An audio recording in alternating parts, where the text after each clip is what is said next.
નમસ્કાર બાળ દોસ્તો, આજે આપણે અવયવ અને અવયવી વિશે ધ્યાનમાં રાખવાના મુદ્દા જોઈએ. કે અવયવ અને અવયવી આપણે શોધતા હોય તો એના વિશે પહેલા આપણને એક કોન્સેપ્ટ છે એ ક્લિયર હોવા જોઈએ.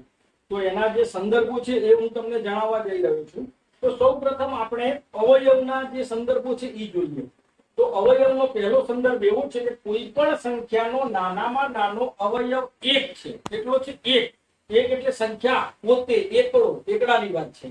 અને મોટામાં મોટો અવયવ તે સંખ્યા પોતે છે. ધારો કે આપણે કોઈ સંખ્યા છે 42, તો આપણે 42 ના અવયવ શોધીએ તો આપણને મળશે, હું તમને ડાયરેક્ટ કહી દઉં કે ભાઈ 42 નો પહેલો અવયવ એક તો હોય જ, અને છેલ્લે 42 તો હોય જ. એટલે કે સંખ્યા પોતે અને એક એ બંને અવયવ હોય, પણ એની સાથે સાથે 42 ના અવયવ જોઈએ તો 2 ના ઘડિયામાં આવે 26 નું 42, એટલે 2 અને 26 થયા.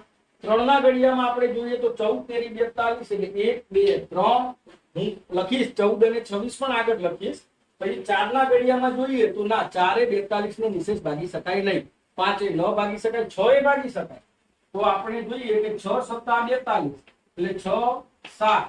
અને ત્યારબાદ આપણે જોઈએ કે 14 તેરી 42, બરાબર. અને આપણે જોઈએ તો 42 ના અડધા 21 થાય, તો 21 નું 42.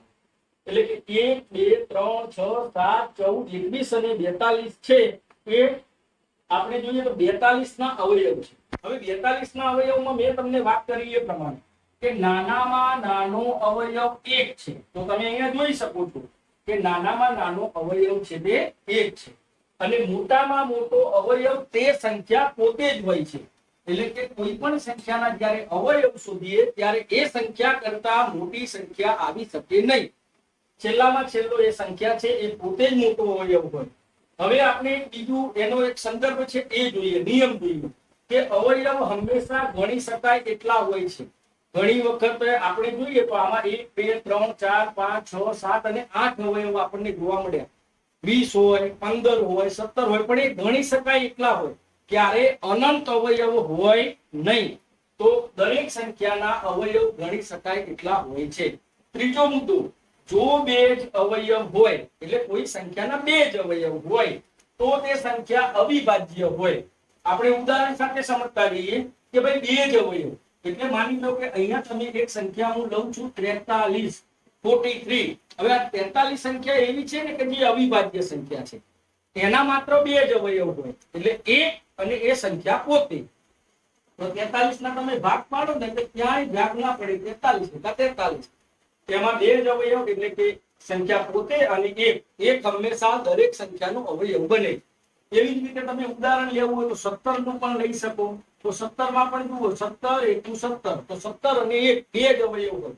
તો જે સંખ્યાના માત્ર બે જ અવયવ હોય, માત્ર બે જ અવયવ હોય તો તે સંખ્યા અવિભાજ્ય. તો એ સંખ્યા પોતે જ અવિભાજ્ય હોય. 43 છે, 17 છે, અને 3 કે તેથી વધારે અવયવ હોય. હવે સંખ્યા આપણે જોઈએ કે 3 કે તેથી વધારે અવયવ, ધારો કે સંખ્યા છે 12, સંખ્યા છે 24, સંખ્યા છે 18, સંખ્યા છે 16, તો જેમાં ઘણા બધા અવયવ હોઈ શકે. 12 ના અવયવમાં આપણે જોઈએ તો 12 ઘણા બધા ઘડિયામાં આવે.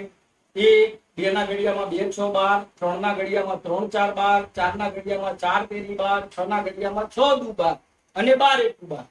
એટલે કે 1 2 3 4 6 અને 12 એ 12 ના અવયવ થાય. એવી જ રીતે 24 માં તો કે 1 2 3 4 6 8 12 અને 24 એના અવયવ છે.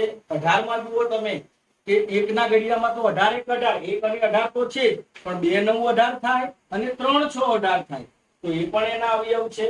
16 તો 4 4 16, 16 એકા 16, એટલે અને 2 અઠ્ઠા 16, તો 1 2 4 8 અને 16 આ બધા એના અવયવ થયા. તો 3 કે તેથી વધારે અવયવ હોય, એટલે 3 અવયવ ઓછામાં ઓછા હોવા જોઈએ, અને એથી વધારે હોય તો એ બધી જ સંખ્યાઓ વિભાજ્ય સંખ્યાઓ કહેવાય છે. તો આપણે અવયવની આ જે માહિતી મેળવી, આ માહિતી જો આપણે હંમેશા મગજમાં રાખીશું તો અવયવ શોધવામાં આપણને ક્યારેય ભૂલ પડશે નહીં. ધન્યવાદ.